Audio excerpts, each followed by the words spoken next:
I just flew in from Vermont yesterday morning, and I didn't sleep at all last night, but I've had 3 cups of coffee. So I'm going to be very high energy, although I may not be coherent. So that'll be good. And yes, the good news is we did bring ice cream, so there'll be ice cream at the break. Yeah, you know, I could be a total washout, but you get ice cream, so that's not so bad. I'm very, you know, I've been sitting in the back with Richard Reed from Innocent. Very excited to hear Richard. He's going to be much better than I am. So it's nice to know that you have something good to look forward to.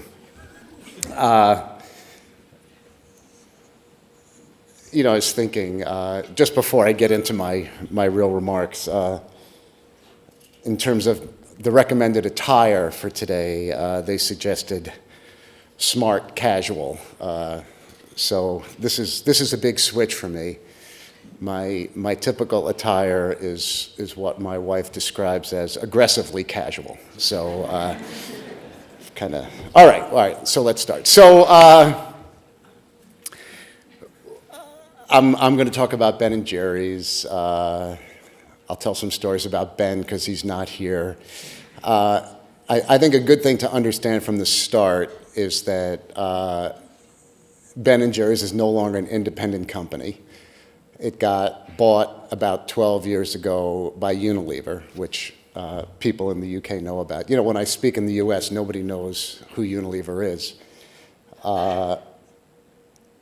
They actually have a very interesting sense of humor. On the same day they bought Ben and Jerry's, they also bought Slim Fast. Selling the company was not something we wanted to do, but it was, Ben and Jerry's was a public company at the time. And Unilever offered so much money that we were not able to find an alternative that worked for our shareholders. So, and it was nothing about Unilever. We just wanted to stay independent because of the mission of the company. So Ben and I both still work at the company, but we're not involved in management or operations, which really begs the question, what is it that we do? You know, Ben and I have now reached places in our careers where we have jobs with no responsibility and also no authority. So this is something you can all be aspiring to. Anyway, if you like what Ben & Jerry's is doing now, you don't get to thank us. But if you don't like what Ben & Jerry's is doing now, you don't get to blame us either. All right, so Ben and I are old friends. We met when we were 13 years old, 48 years ago. We met in junior high school in gym class, running around the track because we were the 2 slowest, fattest kids in the class. And there was a pack of kids up in the front, and there was Ben and me in the back, and the coach was yelling at us, "Gentlemen, you've got to run the mile in under 7 minutes. If you don't, you're going to have to do it again." And Ben would yell back at the coach, "Gee, coach, if I don't do it in under 7 minutes the first time, I'm certainly not going to do it in under 7 minutes the second time." And that was when I realized that Ben was somebody I wanted to get to know.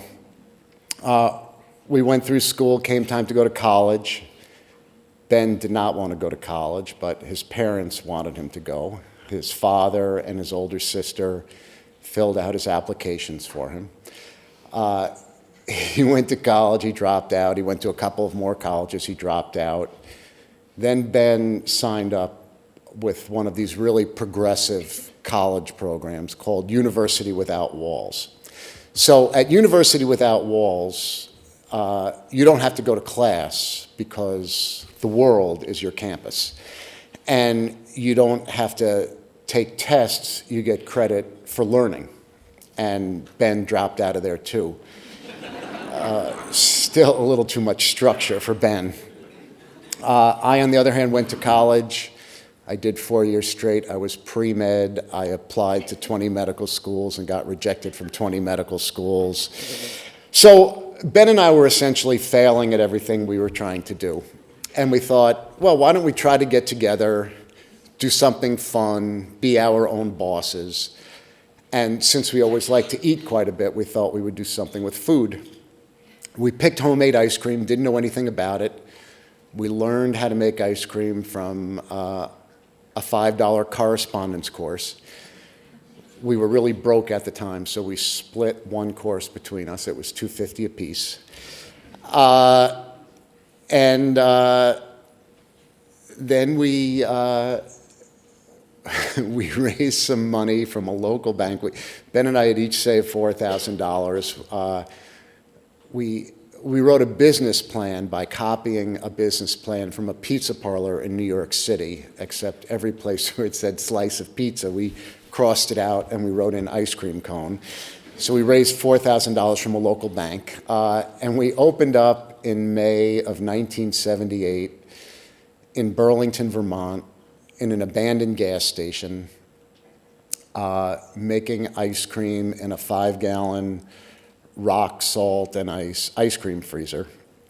We picked Burlington, Vermont, because we were looking for a place that didn't have any other ice cream parlors.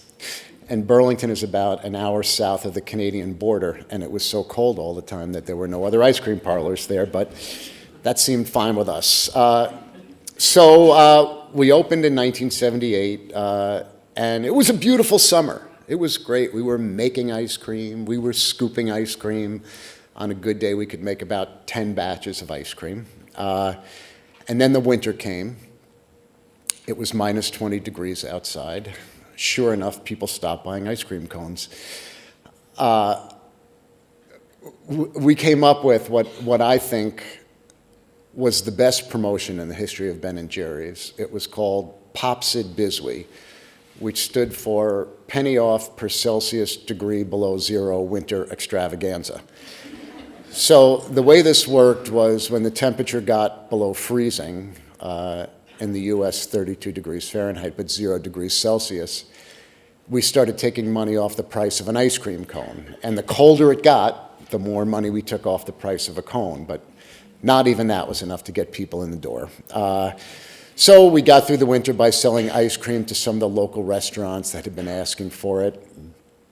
That got us through a couple of winters, and then that didn't work anymore. We started packaging ice cream into pint containers to sell it to mom and pop grocery stores. And the business started getting some traction. Just at that time, Ben and I looked at each other one day and said, boy, what the heck is going on here? We're not ice cream men anymore. We're becoming businessmen. We're not spending our time making ice cream and scooping it over the counter to our customers. We're spending our time hiring people and firing people and writing memos and correspondence and talking with lawyers and accountants, and it wasn't exactly our idea of a good time. Plus, we had grown up in the 60s. You guys have all read about the 60s in the US, you know, peace and love, that whole thing. Well, that was Ben and me. And so to us, business had all these negative connotations, and we felt like our business was just becoming another cog in the economic machine. And we didn't want any part of that. And so we decided to get out. And just then, Ben ran into this friend of his, Maurice Purpura. Maurice was this older, somewhat eccentric restaurateur from down in southern Vermont. And Ben was telling Maurice that we were going to get out of the business. And Maurice said, well, Ben, the business is your baby. It's just starting to take off. And Ben said, well, Maurice, you know what business does. It takes advantage of its employees. It spoils the environment. It exploits the community. And Maurice said, well, Ben, if there's something you don't like about the way business is done, why don't you just change it? And as Ben says, that had never really occurred to him before. So at that point, we decided to stay with the business and see if we could make it something that was supportive of employees, supportive of the community. And at that time, Ben & Jerry's was probably doing about $2 million in sales. We were making ice cream using World War II vintage ice cream making equipment in a 3,000 square foot facility. We couldn't meet our orders. We didn't have room for our ingredients or our finished goods. We were really bursting at the seams. And we were at the stage of a business where it needed to take in some money to get to the next stage. And the normal thing for a business to do at that point would be to take in venture capital, to take in money from a small number of well-to-do investors who invest in your business in the hopes that the business will grow and that they'll make a very good return on it. And what we decided to do was to use this need for cash as an opportunity to make the community owners of the business, so that as the business prospered, the community as owners would automatically prosper and not be dependent upon the business's kindness or generosity. And the way we found to do that was to hold what became the first ever in-state Vermont public stock offering, having a stock offering just within the state of Vermont. It was something that had never been done before. Ben unearthed this obscure law that said you could do this. So we talked to all our business advisors. They said, this is a terrible idea. First of all, it's never been done before. Second of all, you should take the money from the venture capitalists, because when you need more, there'll be more where that came from. And also, there's not very many people in Vermont. There's only 600,000 people in the whole state. And those that are there don't have very much money. And we said, we don't care if we're going to grow the business. We want to do it in a way that's consistent with our values. So we couldn't find anybody to underwrite the offering. The company underwrote it itself. Ben and I registered as stockbrokers, if you can believe that. We went around the state doing road shows, and we had a very low minimum purchase of $126, so that people of essentially any economic situation could participate. Normally, public offerings are reserved for so-called sophisticated investors, people that have several $1,000s. But that's not who we were looking for. We were looking for our neighbors, people who had been supporting the business since it began. We advertised it in the first section of the newspaper, right next to the clothing ads and the supermarket ads. Said, get a scoop of the action. And at the end of the offering, which we sold out, we raised $750,000. 1 out of every 100 families in Vermont had become owners in Ben & Jerry's. So we were very excited. We continued to operate the company. About a year and a half later, we needed more money. At that point, we decided to have a national public offering. And in conjunction with that, we established the Ben & Jerry's Foundation as the charitable arm. And the foundation would receive 7.5% of the company's pre-tax profits, which was the highest percentage of any publicly held company in the United States. The corporate average for charitable giving is around 1.5%. And the reason we chose such a high percentage was because our feeling at the time was that a business is essentially a machine for making money, so that if we wanted to be as of much benefit to the community as possible, we should give away as much money as possible. So we had the stock offering, we set up the foundation, the company starts funding the foundation, and in no time at all, the foundation was overwhelmed with grant requests from nonprofit organizations, NGOs, doing incredibly worthwhile work, issues like hunger, housing, education, what have you. And the foundation could fund only a minuscule percentage of the requests that were coming in.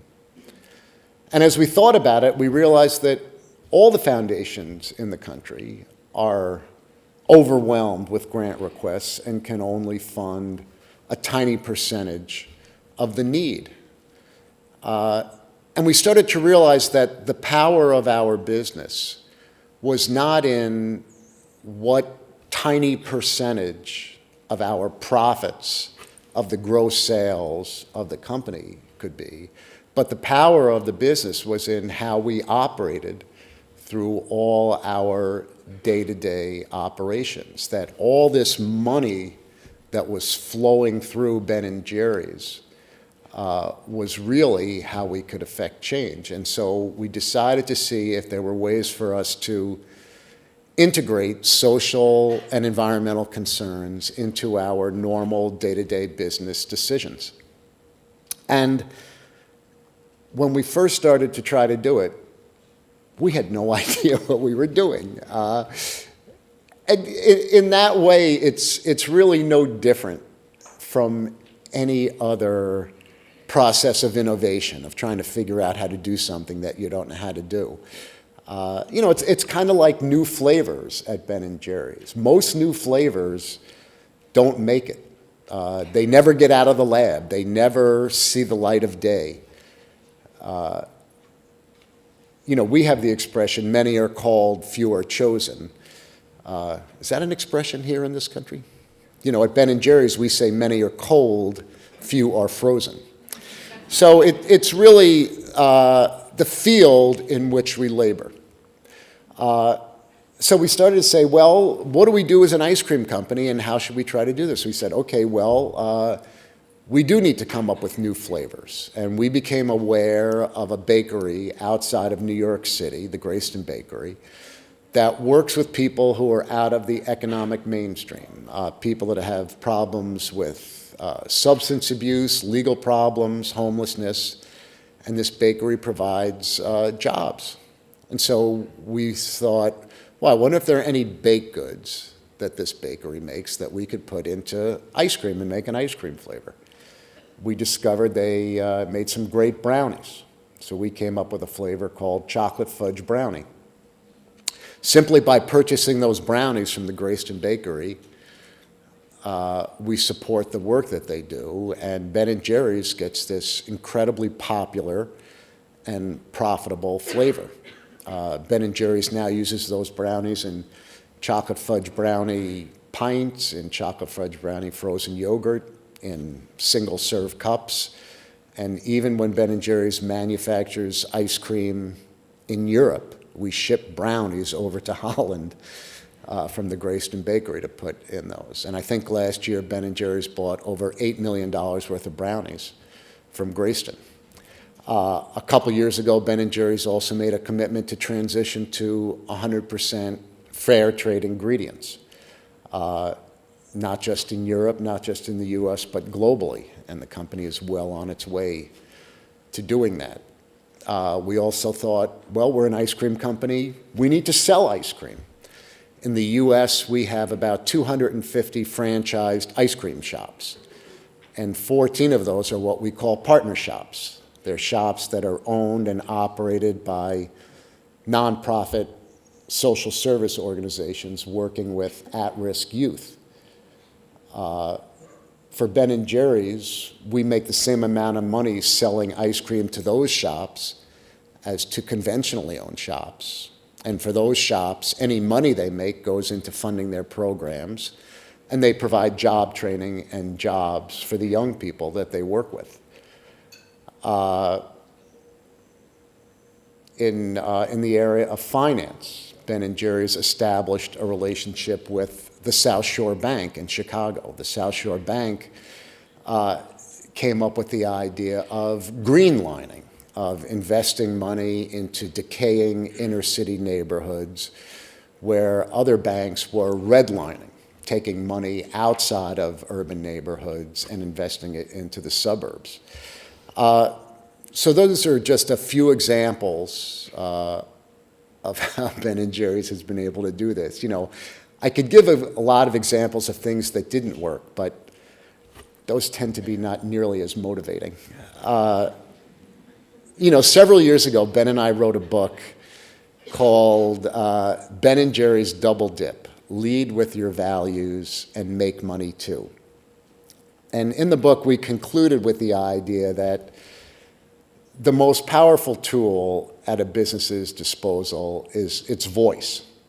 When businesses talk, people listen, politicians listen, the media listens. And business is always using its voice and always talking. Typically what business is talking about and advocating about are issues that are in the business's own self-interest, making more money. And Ben & Jerry's has decided that it is going to use its voice to talk about larger issues. I think the first time the company did this was back in the late 80s. Ben & Jerry's came out with a chocolate-covered ice cream bar on a stick, and we decided to call it a Peace Pop. This was during the height of the Cold War, when the United States and the Soviet Union were on these massive weapons buildups, and each country was trying to build more weapons than the other ones. And instead of using the packaging of this product to talk about what a delicious and luxurious and smooth and creamy and whatever ice cream bar this was, we talked about the U.S. Defense Department budget, which at that time was $300 billion, and advocating taking 1% of that Defense Department budget to be put towards peace through understanding activities. The idea being that as people from different countries got to know each other, they wouldn't be as interested in blowing each other up. Well, this is an incredibly controversial idea within Ben & Jerry's. People felt like it was not appropriate for a business to talk about what was essentially a government program, that the company was going to be seen as unpatriotic, that retailers and distributors were going to boycott Ben & Jerry's. And to Ben's everlasting credit, he essentially shoved it down the company's throat. And nothing bad ever happened, none of those horrible things. Even people who disagreed with the company's position respected that it was willing to take a stand on an issue that was not in its own self-interest. And since that time, Ben & Jerry's has taken positions about opposing military solutions to conflicts. It opposed the first Gulf War that the U.S. initiated. Ben & Jerry's has been involved in supporting marriage equality in the U.S. and here in the U.K. Ben & Jerry's has spoken out in support of Occupy Wall Street, which nobody can believe that the company did that. It's kind of ironic, several years ago, that Ben & Jerry's started to get criticized in the media, that we were cynically trying to manipulate our customers into buying more ice cream by doing good deeds. Our response is that our actions are based on deeply held values. And in addition, we understand that true marketing is an integrated and holistic attempt to meet another set of our customers' needs. Our customers' needs to have business be addressing the increasing social and environmental problems in our societies. What we find is that this way of operating provides Ben & Jerry's with added value, a unique selling proposition, all these marketing terms, these buzzwords that people are searching for. It helps with recruiting employees, it helps with retaining employees, and best of all, it helps with customers. What we've been learning at Ben & Jerry's is that there's a spiritual aspect to business, just as there is to the lives of individuals. As you give, you receive. As you help others, you are helped in return. And just because the idea that the good that you do comes back to you is written in the Bible and not in some business textbook doesn't mean that it's any less valid. For business and people, it's all the same. Well, thank you very much. Great to be here and great to be part of Loyalty World. Thank you.